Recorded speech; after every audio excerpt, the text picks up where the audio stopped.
Welcome to फोस्ट academy. दोस्तों आज से हम लोग एक नया सीरीज चालू करने जा रहे हैं जो कि है बायोलॉजी का चैप्टर वाइज एमसीक्यूज। ठीक है दोस्तों, प्रीवियस ईयर्स पेपर्स में बायोलॉजी से जो भी क्वेश्चन पूछा गया था उन सभी को यहाँ पे डिस्कस किया गया है। आज का हमारा जो चैप्टर है उसका नाम है सेल एंड स्ट्रक्चर। ठीक है, चलिए शुरू करते हैं। दोस्तों अगर आप इस वीडियो का पीडीएफ प्राप्त करना चाहते हैं तो हमारे टेलीग्राम ग्रुप में ज्वाइन कर लीजिए। आप हमारे Facebook group, WhatsApp group, Instagram and Twitter में भी फॉलो कर सकते हैं। ठीक है, चलिए शुरू करते हैं। क्वेश्चन नंबर 1, परिपक्व उत्तक के बीच होने वाले मेरिस्टेम को डैश मेरिस्टेम के रूप में जाना जाता है। बिल्कुल सही दोस्तों, इसका राइट आंसर हो जाएगा ऑप्शन नंबर 1 यानी कि इंटर कैलोरी। ठीक है, चलिए दोस्तों इसके बारे में कुछ जान लेते हैं। मेरिस्टेम प्राथमिक उत्तक है जिनमें अविभाजित कोशिकाएं होते हैं। मेरिस्टेम कोशिकाएं पौधों के विभिन्न अंगों को जन्म देती है। यह 3 प्रकार का होता है। नंबर 1 है मेरिस्टेमेटिक उत्तक, नंबर 2 स्थायी उत्तक एंड नंबर 3 ग्राउंड उत्तक। ठीक है, नेक्स्ट देखते हैं। क्वेश्चन नंबर 2, पादप कोशिका वृत्ति मुख्य रूप से किससे बनी है? बिल्कुल सही दोस्तों, इसका राइट आंसर हो जाएगा ऑप्शन नंबर 3 यानी कि सेलुलोज। ठीक है, चलिए दोस्तों इसके बारे में भी कुछ जान लेते हैं। पौधों का सेल दीवार सेलुलोज से बना है। यह एक कठिन कार्बनिक पॉलीसैकेराइड यौगिक है। सेलुलोज सेल दीवार संरचनात्मक और यांत्रिक समर्थन प्रदान करने में मदद करता है। ठीक है, नेक्स्ट देखते हैं। क्वेश्चन नंबर 3, पादप उत्तक कितने प्रकार के होते हैं? बिल्कुल सही दोस्तों, इसका राइट आंसर हो जाएगा ऑप्शन नंबर 1 यानी कि 3 प्रकार। ठीक है, चलिए दोस्तों देख लेते हैं कौन कौन सा प्रकार होते हैं। पौधे को उत्तकों को 3 प्रकारों में विभाजित किया जा सकता है। नंबर 1 है मेरिस्टेमेटिक उत्तक जो कि रूट और शूट क्षेत्रों में नई कोशिकाओं को जन्म देते हैं। नंबर 2 है स्थायी उत्तक जो कि जाइलेम और फ्लोएम को जन्म देता है और संवहनी बंडल बनाता है। एंड नंबर 3 है जमीन उत्तक। ठीक है, नेक्स्ट देखते हैं। क्वेश्चन नंबर 4, विशिष्ट कार्य करने वाली समान कोशिकाओं के समूहों का नाम क्या है? बिल्कुल सही दोस्तों, इसका राइट आंसर हो जाएगा ऑप्शन नंबर 1 यानी कि टिश्यू। ठीक है दोस्तों, टिश्यू यानी कि उत्तक कोशिकाओं का और अंगों के बीच एक सेलुलर संगठनात्मक स्तर है। यह सेल का एकमात्र है जो एक ही आकार के हैं और समान कार्य करते हैं। उत्तक का अध्ययन को हिस्टोलॉजी के रूप में भी जाना जाता है।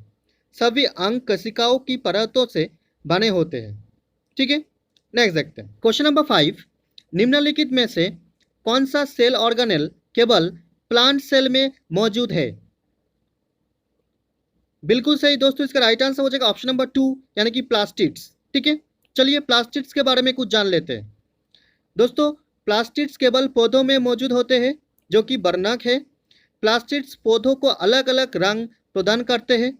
प्लास्टिड्स 3 प्रकार के होते हैं जो कि है क्रोमोप्लास्ट, क्लोरोप्लास्ट और ल्यूकोप्लास्ट। ठीक है, नेक्स्ट देखते हैं। क्वेश्चन नंबर 6, सेलुलोज किस प्रकार के पोषक तत्वों का एक उदाहरण है? बिल्कुल सही दोस्तों, इसका राइट आंसर हो जाएगा ऑप्शन नंबर 2 यानी कि कार्बोहाइड्रेट। ठीक है, चलिए इसके बारे में कुछ जान लेते हैं। सेलुलोज एक प्रकार का पॉलीसैकेराइड कार्बोहाइड्रेट है। इसमें डी ग्लूकोज की रैखिक श्रृंखला होती है। सेलुलोज सेल की दीवार का एक महत्वपूर्ण संरचनात्मक घटक है। ठीक है, चलिए नेक्स्ट देखते हैं। क्वेश्चन नंबर 7, निम्नलिखित में से कौन सा सेल ऑर्गेनेल केवल प्लांट सेल में मौजूद होते हैं? बिल्कुल सही दोस्तों, इसका राइट आंसर हो जाएगा ऑप्शन नंबर 2। दोस्तों सेल दीवार, ये जो सेल ऑर्गेनेल है ये केवल पौधों कोशिकाएं में मौजूद होते हैं। ठीक है, नेक्स्ट देखते हैं। क्वेश्चन नंबर 8, निम्नलिखित में से किस सेल ऑर्गेनेल को सेल का आत्मघाती बैग कहा जाता है? बिल्कुल सही दोस्तों, इसका राइट आंसर हो जाएगा ऑप्शन नंबर 4 यानी कि लाइसोसोम्स। ठीक है, चलिए इसके बारे में कुछ जान लेते हैं। लाइसोसोम कोशिका में मौजूद पुटिकाएं होती है। लाइसोसोम में सेल के कामकाज से उत्पन्न अपशिष्ट पदार्थ होते हैं जो प्रकृति में अम्लीय होते हैं। लाइसोसोम को उनके अम्लीय प्रकृति के कारण सेल का आत्मघाती बैग भी कहा जाता है। ठीक है, चलिए नेक्स्ट देखते हैं। क्वेश्चन नंबर 9, सेलुलर शासन के लिए निम्नलिखित में से कौन सा सेल ऑर्गेनेल जिम्मेदार है? बिल्कुल सही दोस्तों, इसका राइट आंसर हो जाएगा ऑप्शन नंबर 2 यानी कि माइटोकॉन्ड्रिया। ठीक है, चलिए इसके बारे में कुछ जान लेते हैं। सेलुलर शासन श्वसन प्रणाली का एक हिस्सा है जहां एरोबिक स्थितियों में माइटोकॉन्ड्रिया ट्राइकार्बोक्सिलिक एसिड चक्र के रूप में जाने वाली प्रक्रिया द्वारा ग्लूकोज को एटीपी में परिवर्तित कर देता है। ठीक है, चलिए नेक्स्ट देखते हैं। क्वेश्चन नंबर 10, कोशिका झिल्ली की प्रकृति क्या है? बिल्कुल सही दोस्तों, इसका राइट आंसर हो जाएगा ऑप्शन नंबर 2 यानी कि सेमी परमिएबल। ठीक है, चलिए इसके बारे में भी कुछ जान लेते हैं। कोशिका झिल्ली कोशिका का सबसे बाहरी आवरण है जो एक्सोप्लाज्म को साइटोप्लाज्म से अलग करता है। कोशिका झिल्ली अर्धपरागम्य है। यह केवल उन अणु को प्रवेश की अनुमति देता है जो कोशिका घनत्व बनाए रखने के लिए आवश्यक है। ठीक है दोस्तों, अगर आप चैनल पर नए हैं तो चैनल को सब्सक्राइब करिए, साथ ही साथ बेल आइकन को भी ऑन करके रखिए। अगर आपको ये वीडियो पसंद आ रही है तो इस वीडियो को लाइक करें, आपके फ्रेंड्स के साथ भी शेयर करें। चलिए नेक्स्ट देखते हैं। क्वेश्चन नंबर 11, निम्नलिखित में से कौन सा सेल ऑर्गेनेल पौधे और पशु कोशिका दोनों में मौजूद है?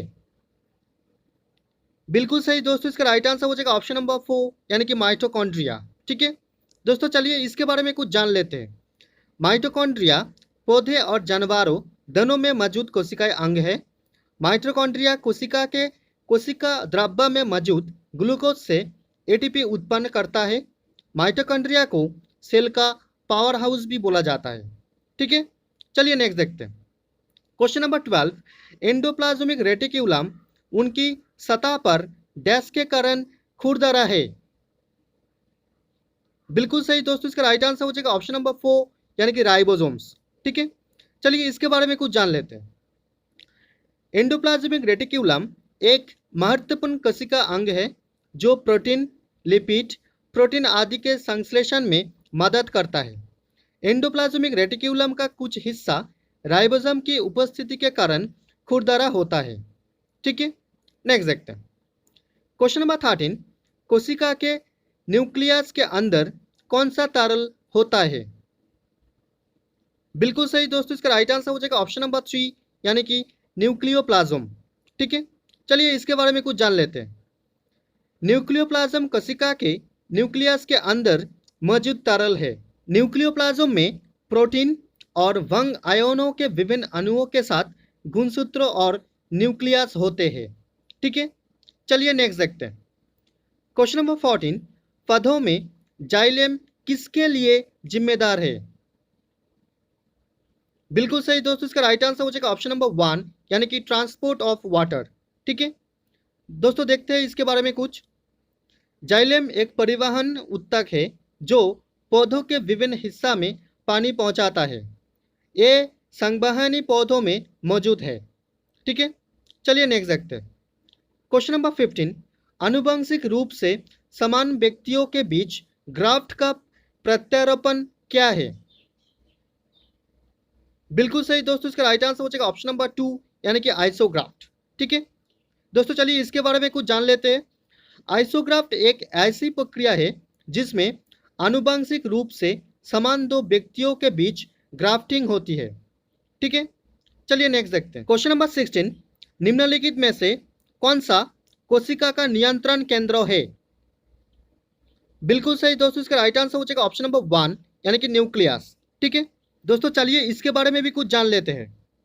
कोशिका जीवन की मूलभूत इकाई है। यह न्यूक्लियस द्वारा नियंत्रित किया जाता है। न्यूक्लियस कोशिकाओं के सभी चयापचय प्रतिक्रियाओं को नियंत्रित करता है। ठीक है, चलिए नेक्स्ट देखते हैं। क्वेश्चन नंबर 17, डैश रसायनों के एक समूह है जो कोशिका विभाजन और शूटिंग गठन को प्रभावित करते हैं। बिल्कुल सही दोस्तों, इसका राइट आंसर हो जाएगा ऑप्शन नंबर 1 यानी कि साइटोकाइनेंस। ठीक है, चलिए इसके बारे में कुछ जान लेते हैं।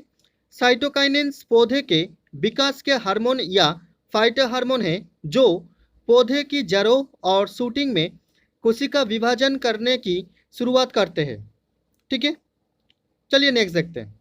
क्वेश्चन नंबर 18, यूकैरियोटिक कोशिकाओं में आरएनए का संश्लेषण डैश में होता है।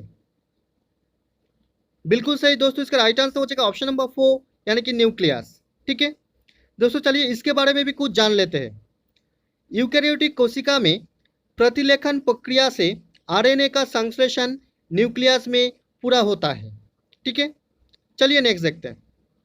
क्वेश्चन नंबर 19, निम्नलिखित में से कौन सा जीव सेल थ्योरी में फिट नहीं होता है? बिल्कुल सही दोस्तों, इसका राइट आंसर हो जाएगा ऑप्शन नंबर 2 यानी कि वायरस। ठीक है दोस्तों, चलिए इसके बारे में कुछ जान लेते हैं। कोशिका सिद्धांत जीव विज्ञान में एक मौलिक सिद्धांत है जो कोशिकाओं के बारे में सामान्यीकरण करता है।